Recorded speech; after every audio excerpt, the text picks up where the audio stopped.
Assalamualaikum warahmatullahi wabarakatuh, Pak. Waalaikumsalam warahmatullahi wabarakatuh. Bagaimana kabarnya, Mbak? Alhamdulillah baik. Bapak gimana kabarnya? Alhamdulillah, Pak Guru sehat walafiat. Bapak Ibu di rumah, bagaimana kabarnya di rumah? Alhamdulillah Bapak Ibu di rumah juga sedang baik. Alhamdulillah. Bapak sehat, Ibu sehat. Ini Pak. Ya, adik punya adik apa enggak? Punya Pak, saya baru punya adik kemarin. Belum lama. Oh, sehat ya. Alhamdulillah sehat. Tumben banget Mbak, hari ini mau ke ruangan saya. Ada apa ini Mbak? Ya sebenarnya saya mau cerita beberapa masalah, tapi Pak Guru janji ya jangan ngomong ke guru yang lain, ke teman-teman. Iya Mbak, saya janji karena di guru BK saya sendiri itu kan ada azas ya Mbak ya. Yang pertama itu ada azas kerahasiaan. Ya, azas kerahasiaan itu saya berjanji tidak akan ngomong kepada siapapun. Ya, saya tidak ngomong ke teman kamu, saya tidak ngomong ke guru-guru yang lain, saya juga tidak akan ngomong kepada orang lain. Intinya Mbak, ini rahasia kita berdua Mbak. Ya, gimana? Itu main banget, emang nggak ada acara OSIS Mbak? Biasanya ada acara OSIS. Kalau akhir-akhir ini sih udah mulai senggang Pak, nggak terlalu banyak kegiatan ya. Sekarang sudah nggak ada kesibukan berarti di OSIS. Ya betul Pak. Gimana program kerjanya sudah terlaksana? Apa saja di program OSIS-nya? Kalau program kerja, alhamdulillah sebagian besar udah terlaksana Pak. Tinggal satu lagi ini nanti. Oh, tinggal bulan Desember nanti. Desember nanti. Apa itu Mbak yang program belum terlaksana? Kan kemarin habis pemilihan OSIS itu Pak. Ya. Nah, terus jadi nanti Desember tinggal LTK. Oh ya, berarti tinggal waktu menunggu LTK. LTK itu berarti antara proses pergantian Ya, betul. ketosis ya, karena kemarin habis pemilihan ketosis. Berarti kamu sekarang di kelas 12 ini jangan terlalu fokus ya Mbak di kegiatan-kegiatan organisasi yang seperti itu ya. Ini Pak. Ya karena di kelas 12 kan kamu perlu menyiapkan kedepannya harus seperti apa. Ini Pak. Ya karena udah kelas 12 ya, sekarang kamu harus difikirkan kedepannya mau kerja atau mau kuliah ya, jangan hanya menikmati masa-masa sekolah saja, tapi ini sudah saatnya kamu itu berpikir ya, setelah lulus mau seperti apa mau melanjutkan, apa mau bekerja atau mau berwirausaha ya. Gimana Mbak, berarti Mbak rencananya bisa diceritakan mungkin kepada saya? Sebenarnya nanti setelah lulus SMP itu saya pengen kuliah Pak. Oh, jadi kamu setelah lulus ini kamu pengen kuliah, Betul Pak. terus? Tapi saya itu masih kebingungan Pak, mau milih jurusan apa nantinya. Jadi kamu datang ke sini ke ruangan saya bingung, Ya Pak. mau cerita, bingung kira-kira jurusan apa yang akan diambil. Betul Pak. Terus Saya kesulitan milih jurusan yang nanti mau diambil itu karena saya itu belum kenal sama diri sendiri Pak. Minatnya apa, bakatnya apa gitu. berarti semua kamu belum paham ya tentang diri kamu sendiri, apa sih minat kamu, apa sih bakat kamu belum sampai situ.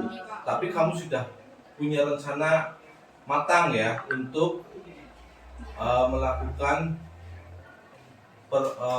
ambil jurusan ya untuk kuliah ya, betul ya? Ya, terus? Nah, saya itu sebenarnya pengen masuk ke hukum Pak, tapi faktor yang buat saya ragu itu saya kan dari jurusan TKJ. Nah nanti kalau misal masuk hukum itu bisa apa enggak gitu loh Pak? Oh, dari jurusan TKJ. TKJ ke hukum ya. Karena sekarang itu pakai Merdeka Belajar, Mbak. Ya, Kamus Merdeka. Sekarang programnya adalah Kamus Merdeka. Itu sekarang jurusan apapun bisa bebas mengambil jurusan yang kamu minati. Ya, begitu. Jadi, misalkan tidak linear, jurusan teknik komputer jaringan kan urusnya dengan komputer ya. Misal kamu ambil jurusan di kesehatan, itu bisa Mbak sekarang. Kamu ambil jurusan di jurusan misalkan di bagian teknik mesin, bisa. Ambil jurusan di hukum, bisa. Pertanian juga bisa Mbak. Semuanya bebas Mbak, asalkan kamu itu siap bersaing ya. Jadi kamu harus disiapkan sebaik mungkin. Kan jadi nanti Januari ya Pak sudah mulai SNBP. Oh iya Mbak, itu Januari sudah mulai SNBP-nya. Nah nanti untuk SNBP itu yang dipersiapkan itu apa aja Pak? SNBP itu ada beberapa yang harus disiapkan ya Mbak. Terutama yang pertama adalah nilai raport.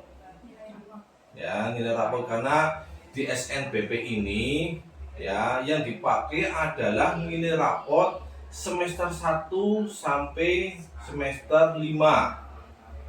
Ya, jadi ntar biasanya kamu wajib membuat raport, terus raport itu dikasihkan kepada petugas di sini ya, sama saya nggak apa-apa langsung, ntar saya input nilainya di PDSS Mbak ya, PDSS. Jadi kamu harus disiapkan ntar nilai rapotnya semester 1 sampai semester 5 disiapkan dengan baik ya. Nah untuk nilai rapot itu grafik itu ngaruh apa enggak Pak? Oh, kalau kamu pengen ambil jurusan di SNBP itu, grafik itu seenggaknya harus naik Mbak. Ya, kemarin banyak kakak kelas kamu yang tidak diterima di PTN, di SNBP itu grafiknya naik turun, akhirnya banyak yang tidak diterima. Nah, maka dari itu kamu juga Anda dilihat ya, grafiknya itu naik turun atau tidak, atau naik ke atas. Nah, itu juga kamu harus bisa dilihat. Oh, semester 1 nilainya berapa rata-ratanya.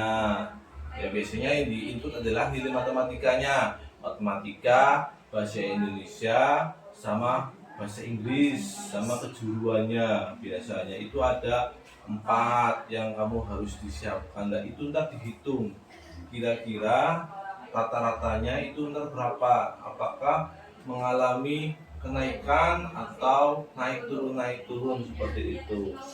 Berarti grafik itu ngaruh banget. Itu pengaruhnya lumayan Mbak. Tapi kan saya sudah ngecek beberapa nilai di nilai rapot saya udah ngecek. Tapi ternyata itu naik turun itu masih ada kemungkinan buat lolos SNBP atau enggak Pak? Ya,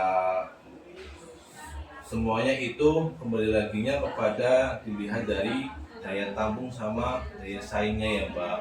Misalkan daya tampungnya katakanlah sedikit ya, tapi daya saingnya banyak, misalkan kebutuhan daya tampungnya adalah 20 ya, daya saingnya misal pendaftarnya itu sekitar ada 1000, berarti kan antaranya 1:50 ya. Itu kamu juga harus kira-kira siap apa tidak. Kamu itu bersaing dengan anak sebanyak itu, berarti 50 anak kamu harus bisa mengalahkan itu semua. Iya, jadi kamu jangan asal-asalan ya, mengambil jurusan juga harus dipertimbangkan daya saingnya berapa ya, sama daya tampungnya itu berapa ya. Jadi jangan mentang-mentang kamu suka langsung pilih aja, itu harus ada dipikir pertimbangan ya, harus ada pertimbangan ya. Untuk selain nilai rapot sama daya tampung itu yang apa peta pesaing, itu apa lagi yang harus dipertimbangkan Pak? Yang harus disiapkan ya ntar biasanya setelah kamu mengisi biodata ya itu pengennya biodata diselesaikan semuanya Mbak ya sampai benar-benar kamu itu akhiri pendaftaran dan sudah tercetak itu kamu tinggal nunggu pengumuman saja ya. Sama yang kedua lagi itu kamu ntar berdoa ya Mbak ya, berdoa karena jangan sampai kamu itu asal-asalan ambil jurusan, apalagi dipaksa ya, dipaksa sama orang tua atau dipaksa karena mungkin teman kamu ada di kampus sana itu Mbak. Untuk seperti akreditasi sekolah, indeks sekolah, terus jejak alumni yang ada di kampus itu ngaruh apa enggak Pak? Jelas ngaruh Mbak, ngaruh. Misalkan gini, usahakan kamu itu mencari kampus yang akreditasinya bagus ya, jangan sesekali ya, saya sih pesannya jangan sesekali kamu daftar di jurusan tertentu yang akreditasinya itu masih C ya. Kalau yang akreditasinya masih C itu kebanyakan sekarang di perusahaan atau di instansi pemerintah itu minim-minim sekarang kalau kamu pengen bekerja di instansi pemerintahan atau swasta itu minimalnya akreditasinya adalah B Mbak. Jadi kamu jangan asal pilih itu, kamu harus bisa mempertimbangkan lagi. Gitu nih Pak. Iya Mbak. Jadi untuk jalur selain SNBP itu ada jalur apa lagi ya Pak? Kalau misal saya tidak keterima itu di lewat SNBP. Oh ya, setelah jalur SNBP itu entar ada jalur SNBT, seleksi nasional berdasarkan tes. Nah, bedanya SNBP sama SNBT ya, kalau SNBP itu berdasarkan prestasi ataupun nilai kumulatif dari nilai raport ya. Kalau SNBT itu kamu tes Mbak ya, karena berdasarkan tes berarti kamu ada ujiannya Mbak. Beda dengan SNBP. Kalau SNBP kamu hanya memasukkan nilai raport saja ya, tapi kalau SNBT tidak, kamu benar-benar diseleksi apakah nilai kamu itu memenuhi ambang batas atau tidak ya. Itu juga kembali lagi tergantung kuotanya itu banyak atau tidak ya. Itu juga kamu harus dipersiapkan sebaik mungkin ya dengan cara belajar ya. Terus yang kedua kisi-kisinya Mbak ya, ntar juga biasanya di SNBT itu keluar kisi-kisinya, kamu juga ikut diperhatikan soal-soal apa saja yang harus kamu pelajari ya. Tujuannya apa? Biar Untuk belajar nanti ya, biar hasilnya juga maksimal ya. Jadi jangan hanya daftar fotokopi ya, ternyata hasilnya itu tidak maksimal ya. Terus setelah SNBT itu ada mandiri Mbak. Nah, mandiri juga hampir sama pelaksanaannya, ada tesnya juga, ada tinggal sisa kursinya saja seperti itu, hampir sama sebenarnya ya. Cuma ya usahain sih kamu SNBP lolos ya Mbak ya, lolos ya. Jadi ya dari sekarang kamu harus jeli-jeli lah jurusan yang sekiranya itu di kampus kamu yang akan dituju sesuai dengan hati kamu Mbak. Kamu rencananya mau kuliah di mana? di Unsur Pak, Insya Allah. Ambil kuliah di Unsur. Unsur. Rencananya mau ambil jurusan apa? Kalau saya itu sebenarnya itu Pak, pengen hukum. Nah tapi kan Pengen ambil jurusan hukum. Terus? Sebenarnya juga ada opsi lain Pak selain hukum. Untuk pilihan pertama saya pengennya hukum. Ya. Untuk yang kedua itu teknik informatika. Karena kan saya di jurusan TKJ itu Ya. sudah ada basicnya gitu loh Pak. Kalau masuk ke teknik informatika. Ya. Kalau di hukum itu kan saya lintas jurusan. Ya. Nggak ada basicnya gitu Pak. Ya. Saya juga masih ragu untuk menentukan pilihan pertama itu sebaiknya yang mana, itu ragu Pak. Berarti kamu masih ragu kira-kira jurusan apa yang dipilih pertama entar pada saat SNBP. Ya, betul Pak. Iya. Lah, ntar kamu kan pasti punya cita-cita kan? Ya. Nah, atau sudah punya gambaran lah dari sekarang. Kamu itu tipikal orang yang bekerja di lapangan, di laboratorium, di kantor, ataupun di pabrik. Kalau saya sih lebih pengen di kantor ya Pak, yang kerjanya itu nggak terlalu berat gitu Pak. Oh, kamu pengen kerjanya itu tipikalnya pengen kerja di kantor. Kantor. Pengennya kerjanya di kantor. Cuma Cuma ya itu masih bingung. bingung karena kira-kira hukum itu linear atau tidak, bisa diambil dalam pilihan satu atau tidak. Ya. Ya saya sudah mau ambil, saya sudah ngomong ya Mbak, kalau jurusan-jurusan lintas semua itu sekarang sudah bisa di dalam kurikulum Merdeka ini. Jadi kamu bisa bebas milih apa saja, yang penting pesan saya adalah kamu harus bisa melihat daya saing sama daya tampung. Lah, kamu sebelumnya kamu sudah pernah cerita sama orang tua kamu? Sudah Pak, saya sudah pernah menceritakan kayak nanti kalau kuliah, nanti kalau lulus mau kayak gini. Tapi respon dari mereka itu kurang mendukung Pak. Responnya kurang mendukung. Kamu kemarin sudah cerita sama ayah dan ibu? Sudah. Responnya tidak mendukung, itu ayah atau semuanya? Dua-duanya Pak. Ayah dan ibu juga tidak mendukung kamu untuk kuliah. Apa sebelumnya kamu dari dulu belum pernah cerita atau bagaimana dari dulunya? Apa ada permasalahan lain yang kamu tutupi?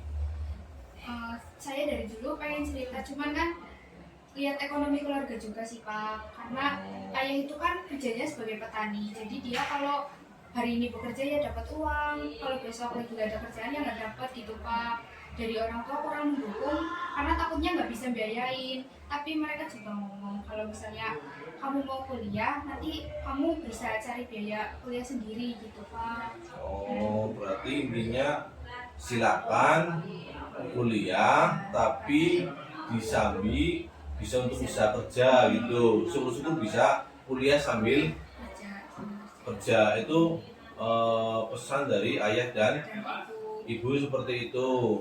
Yang mereka udah nggak menyanggupi kalau masalah biaya kuliah. Jadi seperti itu. Terus kamu rencananya pengennya kuliahnya di daerah sini saja ya? Iya, di Unsur. Oh, pengennya daerah. Terus selain dari pilihan keduanya di mana? Semarang. Tetap di Unsur juga, tapi beda jurusan aja sih Pak. Nah, ini kembali lagi pada ayah kamu ya. Seharusnya kan kamu juga harus optimis ya Mbak ya. Kamu juga harus optimis loh. Jangan kamu itu setelah mendapatkan itu kamu berhenti ya, atau tidak mengejar keinginan kamu ataupun cita-cita kamu. Ya harusnya kamu harus lebih semangat lagi. Ya apapun resikonya. Ya misalkan kamu kuliah, tapi di sisi lain kamu harus bisa membagi waktu. Ya karena yang jelas itu kamu berbeda. Ya kuliah sama belajar di SMK sini. Kalau SMK kan kamu yang diatur sama sekolah ya. Tapi kan kalau yang kuliah itu kan kamu memang yang bisa ngatur jadwal kan, bisa ngatur jadwal terkait dengan jadwal mata kuliah yang sekiranya itu tidak berpengaruh dengan kamu kan. Iya. Jadi kan saya pengen kuliah tapi kendalanya ekonomi ya Pak. Kira-kira solusi apa yang bisa buat menyelesaikan masalah itu Pak? Ya Mbak, banyak anak ya Mbak yang cerita sama saya, bukan hanya kamu saja. Ya, banyak solusi sebenarnya yang harus kamu pikirkan sekarang. Ntar kan ada pada saat kamu pendaftaran SNBP biasanya diselingi bareng dengan pendaftaran KIP kuliah Mbak. Ada KIP kuliah. Nah itu kamu mungkin harus bisa mempersiapkan hal-hal ataupun diurus, yang harus diurus apa saja pada saat proses pembuatan KIP kuliah. Ya, jadi jangan putus asa Mbak, ya, jangan putus asa. Ya, jadi masih ada jalan menuju Roma Mbak. Ya, kamu jangan putus asa, Pak, wong tuaku udah duit. Ya, jangan putus asa, ya, tetap kamu berusaha bagaimana mencari solusi yang tepat. Ya, dengan cara bikin KIP kuliah. Biasanya persyaratannya banyak Mbak untuk pembuatan KIP kuliah. Ya, biasanya ya yang pertama yang kamu ngisi biodata Mbak. Ya, siapa nama kamu, tanggal lahirnya, alamatnya, ya, dan lain-lain terkait dengan biodata di situ. Terus yang kedua itu biasanya diminta untuk pembuatan surat kartu penghasilan atau gaji orang tua Mbak. Ya, karena ayah kamu, mohon maaf ya Mbak, karena ayah kamu itu seorang petani.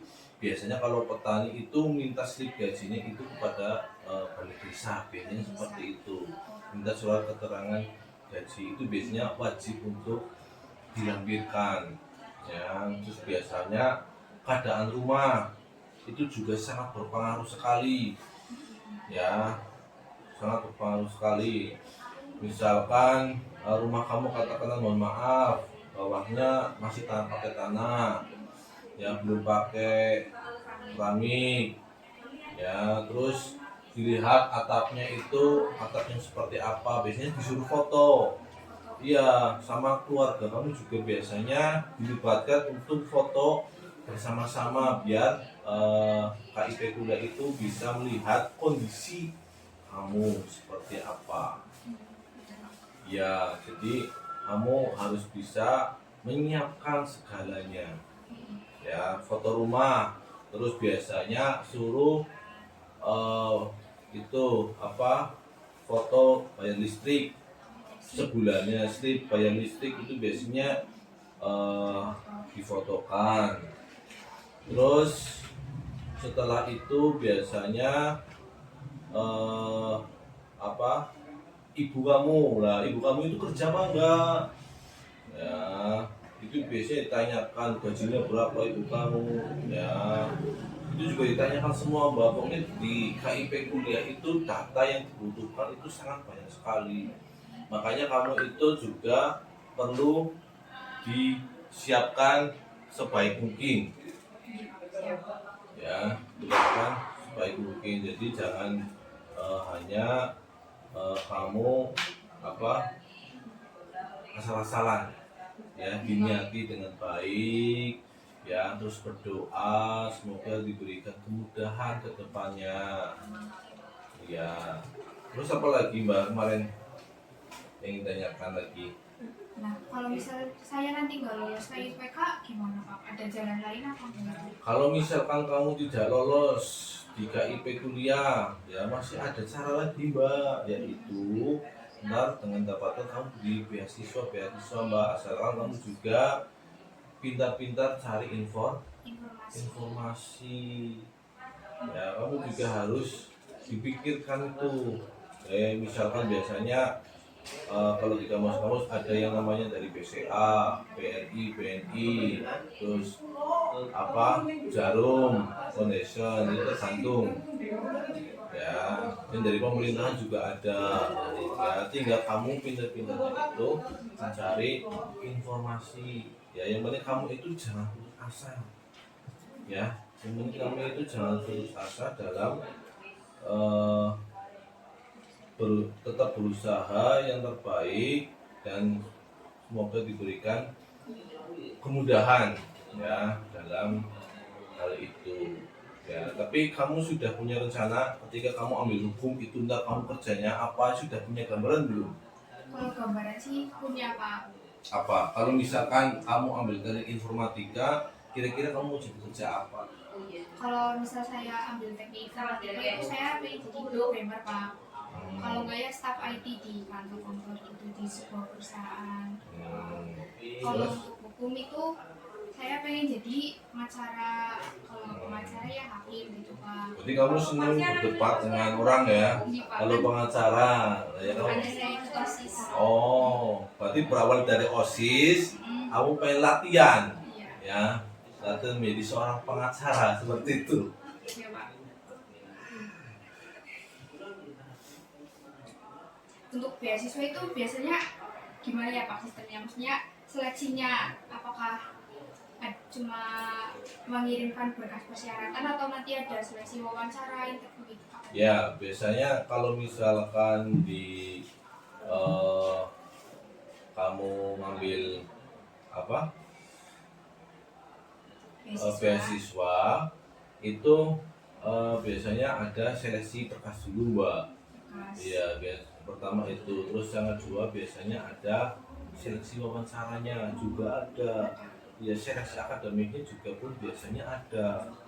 Ya, makanya kamu harus benar-benar disiapkan itu.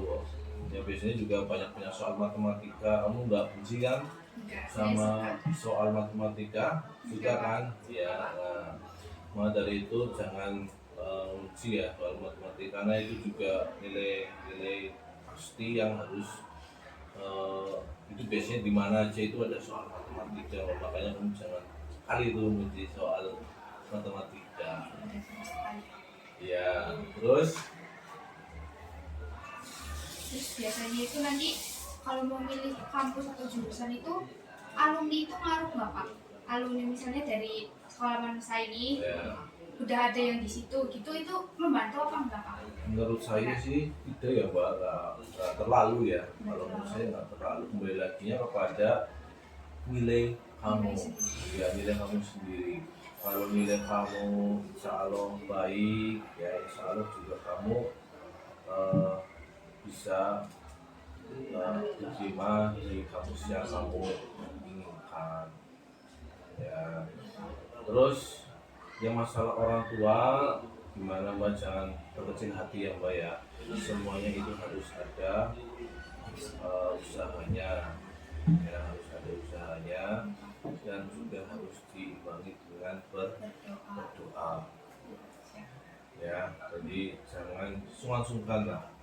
Ya kalau mau sidak ke sini ya sidak ke sini saja. Jangan saya ada asal manusianya.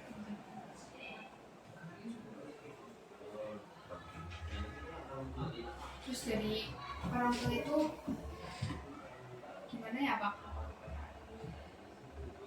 Jadi dia itu sebenarnya pengen anaknya kuliah gitu Pak, tapi dia kan nggak bisa biayain gitu ya Pak. Jadi saya kadang suka mikir nanti kalau misalnya masa kuliah, mendaftar kuliah terus ternyata nggak lolos KIPK, terus beasiswa juga udah daftar kemana-mana nggak lolos, nanti gimana gitu Pak? Ya tentunya kamu itu harus pintar-pintar memanajemen waktu juga, ya manajemen waktu juga, karena kamu kan sudah tahu ya, orang tua ibaratkan secara ekonomi lemah ya Mbak ya. Ya, tapi di sisi lain kamu juga ada keinginan untuk merubah nasib, ya kan, ingin merubah nasib yang menjadi lebih baik. Ya, maka dari itu kamu benar-benar harus membutuhkan pengorbanan yang luar biasa, ya pengorbanan yang luar biasa, karena bagaimanapun kamu harus benar-benar menyiapkan masa depan kamu, biar masa depan kamu menjadi orang yang lebih baik, orang yang lebih sukses Mbak. Ya, jadi banyak cerita anak-anak yang kurang mampu setelah lulus dari berkuliah itu menjadi orang sukses. Banyak Mbak yang seperti itu. Berarti kuliah itu mempermudah untuk merubah nasib gitu ya Pak? Ya bisa dianggap seperti itu sih, tapi kembali lagi nasib itu kembali lagi pada diri kamu sendiri. Ya kalau kamu tipikal orang yang mudah menyerah, ya saya rasa kamu tidak akan bisa ya merubah nasib diri kamu sendiri dan keluarga.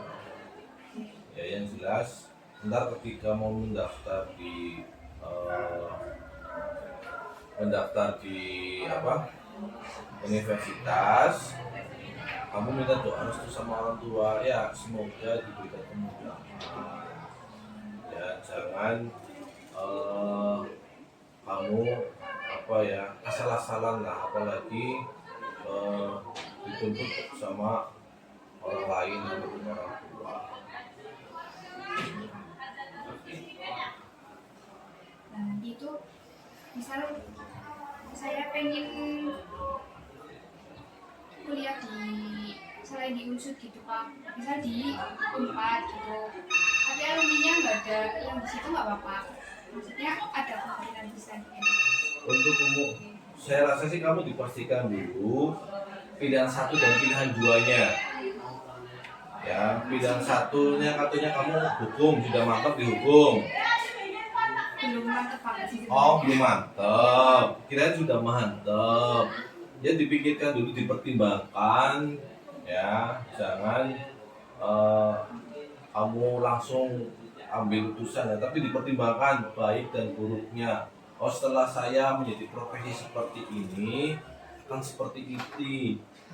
Ya, ketika kamu menjadi seorang programmer, risikonya seperti ini, ya kan seperti itu. Bekerjanya akan seperti ini. Misalkan kamu menjadi seorang programmer, berarti kamu bekerja di depan komputer. Kalau kamu ingin menjadi di hukum, berarti kamu harus pintar ngomong di depan ya orang lain ataupun orang banyak, karena itu kan menjadi pertanggungjawaban juga ketika besok menjadi seorang pengacara. Ya. Pilihan nanti saya pertimbangkan masih bingung. Ya. Kalau misal di hukum itu kan kayak lintas jurusan itu mungkin saya harus mulai dari nol lagi. Iya, betul sekali. Kalau misal di informatika saya udah ada basicnya ya, mungkin tinggal memperdalam gitu Pak. Saya bingung mau ngikutin apa yang saya mau atau apa yang lebih mudah gitu Pak. Itu yang menjadi pertimbangan kamu.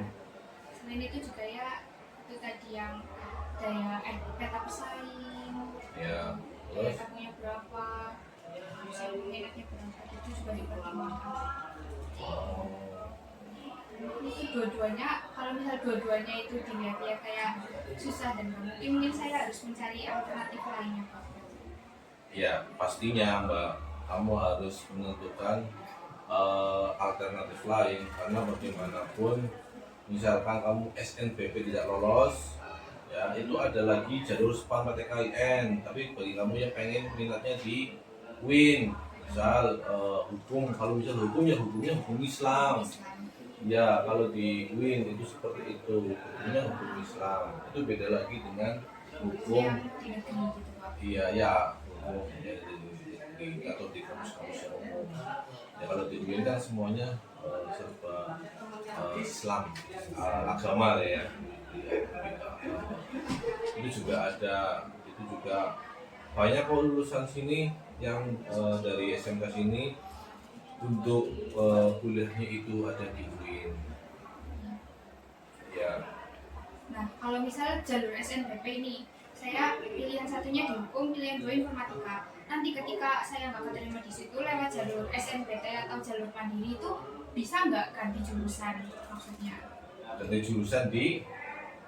Misal di SNBT, nanti Ya. saya daftarnya di beda jurusan lagi sama yang SNBP itu bisa nggak?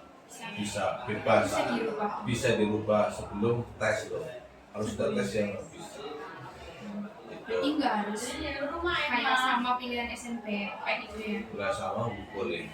Pintar-pintarnya kamu itu mencari peluang.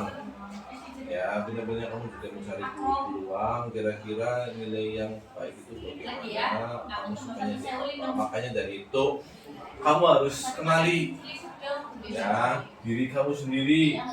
Oh, saya suka pelajaran matematika. Oh, saya senang ngomong di depan orang banyak. Ya, itu berarti kalau senang ngomong orang banyak ya berarti kamu pas di depan acara. Tapi misal tipe kan orang yang introvert, ya bekerja dengan alat, ya itu berarti kamu lebih baik dari jalur SNPP, SNBT sama Mandiri itu biayanya apa bedanya gitu? Untuk SNPP ya itu lebih murah biayanya dibandingkan SNBT dan Mandiri. Ya maka dari itu kamu juga harus dipersiapkan ya, meskipun kamu bikin KIP kuliah ya, tapi secara tidak langsung kamu juga mempersiapkan biayanya juga. Tapi biasanya lebih murah ya, cuma ntar akan diganti dengan KIP kuliah. Kalau untuk jalur yang Mandiri itu kira-kira ada biaya lain nggak sih Pak, selain UKT sama biaya pendaftaran? Karena kalau daftar SMK kan ini kan ada SPP sama uang gedung gitu Pak. Kalau nanti kuliah lewat jalur Mandiri itu gimana? Kalau di biaya Mandiri biasanya ada bisa.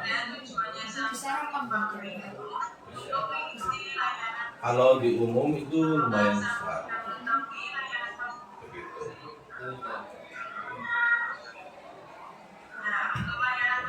Ya mungkin cukup itu Pak yang bisa saya ceritakan. Terima kasih Bapak udah mau mendengarkan dan mau memberi nasihat. Alhamdulillah saya agak lega ya setelah cerita sama Bapak. Ya Mbak, dengan senang hati ya Mbak. Lagi-lagi pokoknya jangan sungkan-sungkan lah untuk datang ke sini cerita berbagi rasa ke saya ya. Terus dan tentunya yang perlu kamu ingat di sini ada asas kerahasiaan. Jelas itu rahasia. Ya, dan saya janji tidak akan ngomong ke siapa-siapa. Ya. Terima kasih ya Pak sudah mau mendengarkan. Iya Mbak, nggak apa-apa Mbak, saya dengan senang hati mendengarkan cerita kamu. Yang penting kamu tetap semangat ya, optimis, jangan pesimis karena masa depan kamu itu masih panjang. Ya, masih banyak yang harus diperjuangkan. Ya. Terima kasih Pak. Ya, Mbak. Assalamualaikum warahmatullahi wabarakatuh. Waalaikumsalam warahmatullahi wabarakatuh. Sampai jumpa. Iya.